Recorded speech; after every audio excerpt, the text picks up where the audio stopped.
హనుమాన్ విజయోత్సవ ర్యాలీని పెద్దపల్లి జిల్లా గోదావరికని బజరంగ్ దళ ఆధ్వర్యంలో ఘనంగా నిర్వహించారు. కని కోదండ రామాలయం నుండి ప్రారంభమైన శోభయాత్ర పట్టణంలోని ప్రధాన కూడళ్ల మీదుగా మారుతి నగర్ హనుమాన్ టెంపుల్ వరకు సాగింది. ఆదర్శమూర్తి శ్రీరామచంద్రుని నమ్మిన బంటు హనుమంతుణ్ణి ప్రతి ఒక్కరూ ఆదర్శంగా తీసుకోవాలని బజరంగ్ దళ నాయకులు అయోధ్య రవీందర్ పేర్కొన్నారు. హిందూ ధర్మ వ్యాప్తి కోసం బజరంగ్ దళ కార్యకర్తలు పనిచేస్తున్నారని, దేశ రక్షణలో ప్రతి ఒక్కరూ భాగస్వాములు కావాలన్నారు. దేశం కోసం, ధర్మం కోసం ప్రతి హిందువు తమ వంతుగా సహాయ సహకారాలను అందించాలన్నారు. బజరంగ్ దళ కార్యకర్తలు సేవ, సురక్ష, సంరక్షణ కోసం పనిచేస్తున్నారని, లాభాపేక్ష లేని సేవ అభినందనీయమన్నారు. దేశ సరిహద్దుల్లో సైనికులు దేశం కోసం సేవలందిస్తే దేశంలో ధర్మ సంరక్షణ కోసం బజరంగ్ దళ కార్యకర్తలు పనిచేస్తున్నారన్నారు. సీతారామచంద్ర స్వామి వారి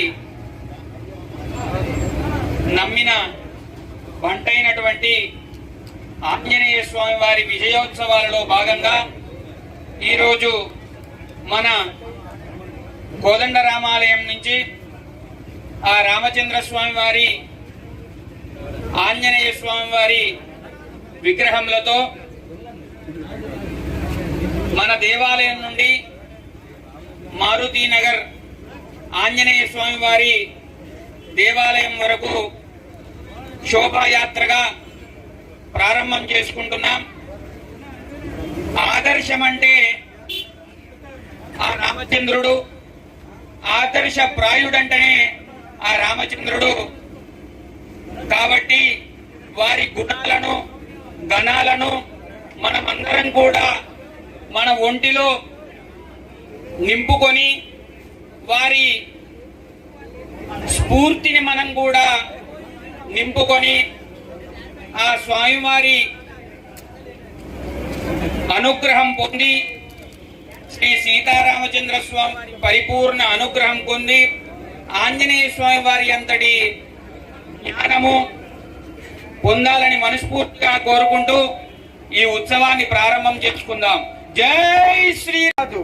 ఒకసారి బజరంగ్ దళ యొక్క గమనాన్ని మనం ఒకసారి చూస్తే, బజరంగ్ దళ యొక్క కార్యకర్తలు బజరంగ్ దళ సేవ, సురక్ష, సంస్కారం అనే లక్ష్యంతో పనిచేస్తారు. దేశంలో ఎక్కడ ఏం జరిగినా, హిందూ సమాజానికి ఏం జరిగినా ఇవాళ బజరంగ్ దళ కార్యకర్తలే ముందుంటారు. బజరంగ్ దళ యొక్క కార్యకర్తలు నిస్వార్థమైన సేవతోని, ఎలాంటి అపేక్ష ఫలాపేక్ష ఆశించకుండా, ఎలాంటి అధైర్యంతో పడకుండా ధర్మం కోసం ఇవాళ ముందుండి పోరాటం చేస్తున్నారు.